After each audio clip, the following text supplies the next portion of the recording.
Puasa kok lemes? Enggak, saya enggak lemes. Melalui. Saya lemes saya. Puasa Enggak sahur soalnya. Saya lemes saya. puasa kok lemes? Artinya gini, sudah seperti sebuah konsensus bersama dan dipahami bahwa kalau masuk bulan suci Ramadan itu seakan-akan segala sesuatu yang berhubungan dengan produktivitas manusia berkurang. Seperti itu. Orang lebih banyak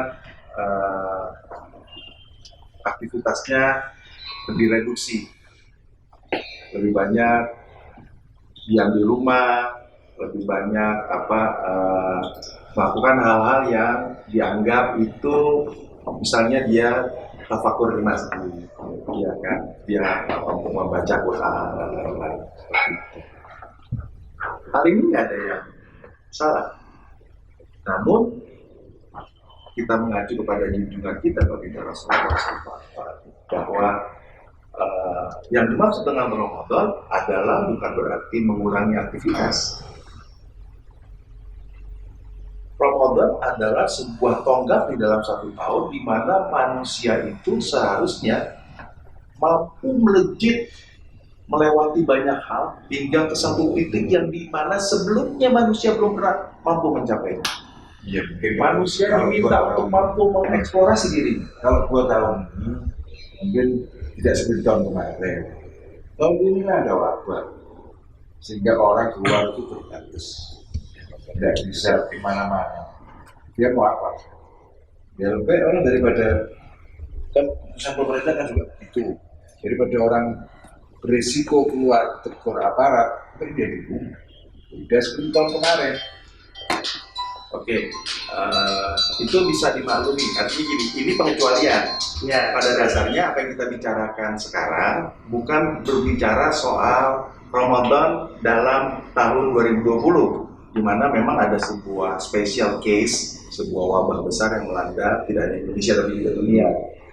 Namun kita mau menyoroti bahwa produktivitas, efektivitas, aktivitas manusia selama ini, bahkan mungkin nggak perlu nyorot keluar ke negeri lain, saya pribadi sedari kecil melihat bahwa puasa ini adalah waktu di mana kita mereduksi segala kemampuan kita.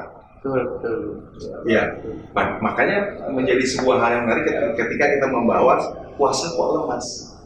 Padahal puasa seharusnya menjadi sebuah lompatan kuantum manusia melewati batas-batas kemampuan dirinya yang terjauh. Karena kenapa? Di sini Allah SWT memerintahkan kita berpuasa. Kenapa puasa menjadi istimewa? Istimewanya adalah kenapa? Allah tidak memerintahkan manusia untuk berpuasa. Allah tidak memerintahkan orang Islam untuk berpuasa.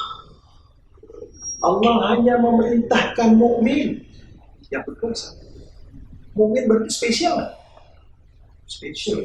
Kalau martabak pakai telur 5, istimewa. Telur bebek lagi. Artinya apa? Apa yang dilakukan mukmin ini Allah puji.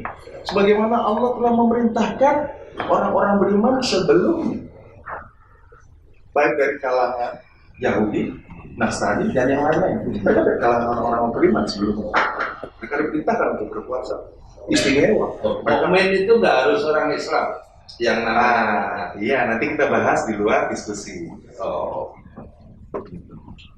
Kalau orang Islam ya Islam, tapi mukmin meliputi agama-agama sebelumnya. Kita mukmin itu khusus Muslim. Bagaimana Allah mengatakan puasa diperintahkan kepada kalian orang-orang beriman sebagaimana diperintahkan pada orang-orang beriman sebelumnya? belum ada Islam. Iya, lah memang Nabi Isa bukan mukmin. Dia puasa Nabi Isa, semua Nabi sampai Adam. Pokoknya itu artinya orang yang beriman.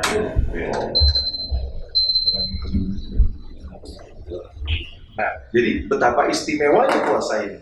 Betul kan? Ini puasa puasa orang beriman, puasanya para nabi. Apakah Nabi mengendurkan puasanya, mengendurkan aktivitasnya ketika masuk bulan puasa? Tidak lagi berdakwah? Tidak. Saya ambil contoh saja yang sederhana.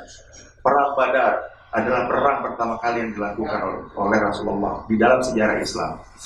Perang itu terjadi di sebuah daerah di luar kota Madinah. Ya kan? Kapan itu terjadi? Ramadan. Perang Badar dilakukan di bulan Ramadan. Betul. Kekuatan lawan ada 1.300 orang. Islam hanya memiliki 313 orang. 1.300 itu regular army, tentara resmi, organik. Sementara 313 orang adalah milisi, pejuang, paramiliter yang terpanggil. Bagaimana mereka mampu mengeksplorasi dirinya di dalam bulan puasa sampai batas terjauh dan meraih kemenangan. Karena nggak suruh Sarmanto perang. Puasa duduk di gurun dengan suhu 57 sampai 60. Kelabakan. Bapak aku. Iya kan? Ini pakai perang. Iya. Mampu nggak? Nggak mampu. Mampu. Karena kita telah mengkondisikan diri kita untuk tidak mampu. Makanya dikatakan puasa kok lemes. Padahal kita mampu. Tujuan Allah menyediakan Ramadan adalah sebagai apa? Inaugurasi kemampuan Anda dalam 1 tahun. Saya tanya sama teman, kamu lagi ngapain? Kita nggak bisa ketemu, kita lagi online. Dulu ya kita, wah gue lagi rajin sholat, oke, gue lagi baca Quran. Seharusnya itu semua dilakukan di luar bulan puasa. Membantu orang di 11 bulan. Membaca Al-Quran itu di 11 bulan.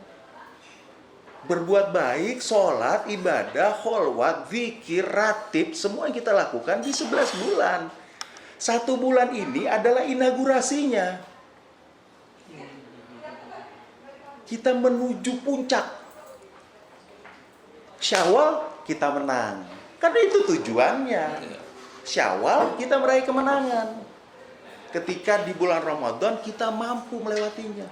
11 bulan kita semangat, 1 bulan kemudian kita mengendor. Di sini yang dilakukannya, kamu sudah lakukan yang terbaik di bulan-bulan yang lain, kenapa kamu harus ulangi? 1 bulan ini maksimalkan diri kamu buat.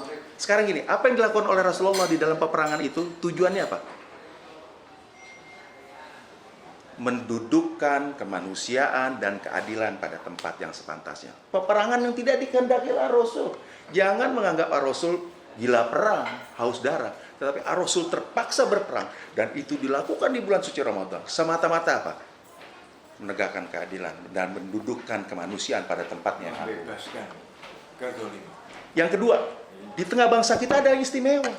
17 Agustus 1945 itu bertepatan pada hari Jumat dan bertepatan pada bulan suci Ramadan. Saat itu semua pemimpin bangsa kita kalau pilih pakai kain terus naik tidur lebih pantas karena sedang Ramadan. Lemes. Tapi mereka semua bersemangat mendandani dirinya dengan sukacita dan kegembiraan bahwa hari ini kita meraih kemerdekaan. Ini hari bulan suci Ramadan, ini hari Jumat, hari yang mulia dan agung. Kita harus merdeka. Tujuan kemerdekaan apa? Sama seperti Rasul berperang. Membebaskan manusia dari penindasan dan menegakkan keadilan. Seharusnya Ramadan kita maknai bersama seperti ini. Bukan di bulan yang lain nggak sholat, baru Ramadan sholat. Di bulan yang lain nggak baca Quran, di Ramadan baru baca Quran. Anda kemana saja? Ini sebulan ini inaugurasi, di mana Anda akan dilantik. Kemana aja malah? Seperti itu. Ini bulan saya lagi bagi-bagi sembako, berbuat baik. Lah yang 11 bulan berbuat jahat dong. Tidak. Ini adalah puncak dari segala perjalanan hidup kita selama 11 bulan. Kenapa istimewanya bulan Ramadan? Ini bulan penuh ampunan, bulan penuh diskon. Di mana bulan ini juga tanggal 17-nya Al-Quran diturunkan. Pada tanggal 19, 21, 23 itu adalah terjadinya Al-Qadar, malam-malam di mana Allah mengutus malaikatnya dan ruhnya untuk mencatat setiap manusia dan memberikan ampunan untuk 1 tahun ke depan. Artinya apa? Bulan ini bulan krusial, di mana segala yang dilakukan dan dilalui selama 11 bulan, ini puncaknya. Jangan ini menjadi sebuah titik turun, tapi ini menjadi sebuah titik landas kemanusiaan. Seperti itu. Harapannya adalah apa yang kita lakukan ibadah di bulan ini bukan ibadah-ibadah yang bersifat klise dan semu sekedar hanya menahan lapar dan haus, tetapi bagaimana memerdekakan diri kita sebagai manusia. Terus bagaimana menyambut suara-suara kemanusiaan, suara-suara kemerdekaan dan suara-suara keadilan yang Allah memang dengungkan di bulan ini agar kita menyongsong itu. Seperti itu. Harapannya melalui titik di mana Rasul berperang di Badar menjadi cambuk pelajaran buat kita. Di mana bangsa ini dibawa merdeka atas doa para ulama, para tokoh bangsa kita yang mayoritas Islam memerdekakan. Ini harus sakral ini. 17 Agustus 1945 menjadi sakral karena bertepatan dengan hari Jumat dan bertepatan dengan Ramadan yang suci. Tanpa itu kita kehilangan makna sebagai bangsa. Nah, kira-kira itu yang saya mau kasih gambaran. Masih menunggu waktu sampai berbuka. Mungkin mau ada tanggapan, tambahan, atau mau berbagi lah. Saya nggak berharap ada pertanyaan kayak sekarang. Saya rasa semuanya oke. Siap. Karena nggak ada pertanyaan karena udah waktunya udah dipanggil gitu. Oh, udah masuk. Udah ini.